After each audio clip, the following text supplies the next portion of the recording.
በኢትዮጵያ የአሜሪካ አምባሳደር ኤፍሬም ማሲንጋ ለህወሓት በድጋሚ ማስጠንቀቂያ መስጠታቸው ተነገረም።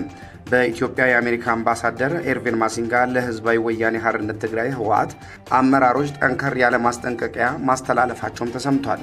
አምባሳደሩ ይህንን ማስጠንቀቂያ የሰጡት በክልሉ እየታየ ባለው በውስጣዊ ፖለቲካ ውጥረትና ከፕሪቶሪያው የሰላም ስምምነት አተገባበር ጋር በተያያዘ ጉዳዮች ላይ ባደረጉት ግምገማ መሆኑም ተገልጿል።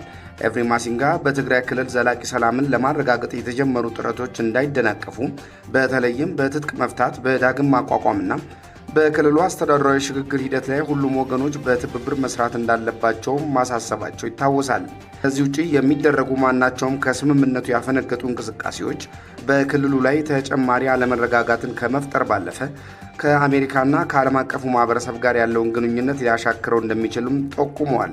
በተያያዘ መረጃ አምባሳደር ማሲንጋ ለስራ ጉብኝት መቀለ መግባታቸውን ተከትሎ ሌተናል ጀነራል ታደሰ ከአምባሳደር ማሲንጋ ጋር ለመገናኘት የተያዘ ቀጠሮ የነበራቸው ቢሆንም አምባሳደሩ ደብረጽዮንን ጨምሮ ማናገር ያለባቸውን ሰዎች ሳያናግሩ በመመለሳቸው ክፉኛ ማዘናቸውን በመግለጽ ጉዟቸውን አጠናቀው ዛሬ ረፋድ ላይ ጎንደር መግባታቸው ተነግሯል።